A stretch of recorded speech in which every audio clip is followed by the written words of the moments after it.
حیدر کے لکھتے جگر کر کے طیبہ سے سفر آئے دینے کا گلشن بچانے کے لیے آئے دینے کا گلشن بچانے کے لیے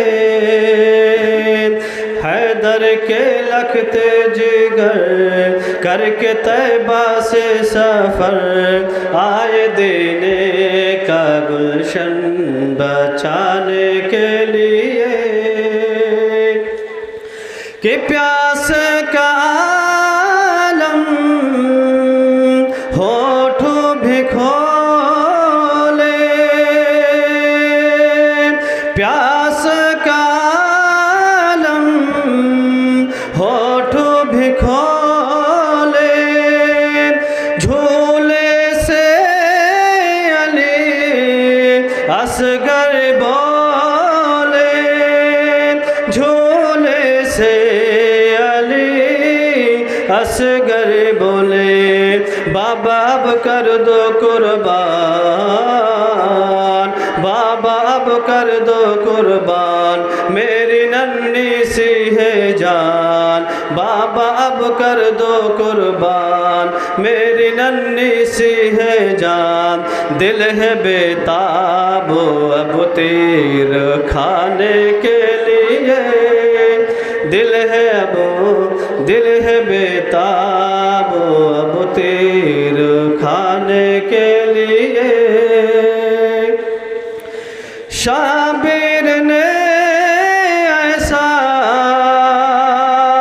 کام کیا ہے دونوں جہاں میں اپنا نام کیا ہے دونوں جہاں میں اپنا نام کیا ہے آئے امت کی جب یاد آئے امت کی جب یاد سر کٹائے شاد و شاد آئے امت کی جب یاد سر کٹائے شاد و شاد اپنے نانا کا وعدہ نبھانے کے لیے اپنے نانا کا وعدہ نبھانے کے لیے حیدر کے لکھتے جگر کر کے طیبہ سے سفر آئے دینے کا گلشن بچانے کے لیے ہائے سکینہ کی مجبوری سامنے دریا ہے پھر بھی ہے دوری سامنے دریا پھر بھی ہے دوری موج مارے خوب فرات موج مارے خوب فرات آئیں گے امو عباس اپنے کنبے کو پانی پلانے کے لیے اپنے کنبے کو پانی پلانے کے لیے اور آخری شعر سماعت کریں کہ ایک طرف تھے صرف بہاتر ایک طرف تھا لاکھوں کا لشکر ایک طرف تھا لاکھوں کا لشکر ایسے ہے باتی تاریخ ایسی ہے باتی تاریخ 72 لاکھوں پر بھاری ایک سبق دے دیا ہے زمانے کے لیے ایک سبق دے دیا ہے زمانے کے لیے حیدر کے لکھتے جگر کر کے طیبہ سے سفر آئے دینے کا گلشن بچانے کے لیے محترم حضرات، لمحہ لمحہ وقت بچوں سے اپنے نوازوں سے بالخصوص بہت زیادہ محبت فرماتے.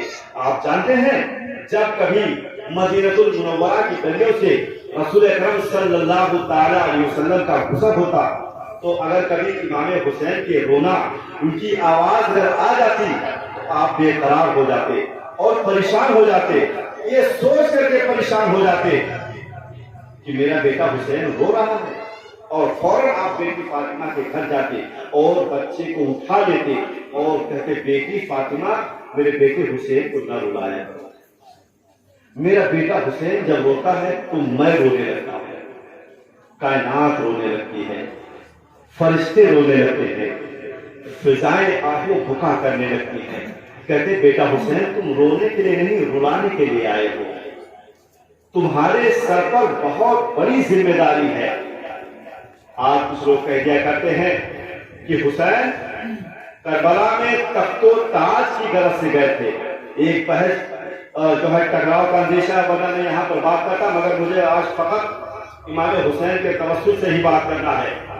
اس لیے میں آپ کو بتانا چاہوں گا امام حسین رضی اللہ تعالیٰ عنہ کے بچپنے کو ان کے حالات کو اگر ہم سامنے رکھیں اور پھر اس کے بعد میں یزید کے تمام حالات کا محاصرہ کریں تو بڑی وضاحت کے ساتھ یہ بات سامنے آتی ہے کہ حضور اکرم صلی اللہ تعالیٰ علیہ وسلم کے زیر سائے کرم امام حسین نے اپنی آنکھیں کھولی ہے.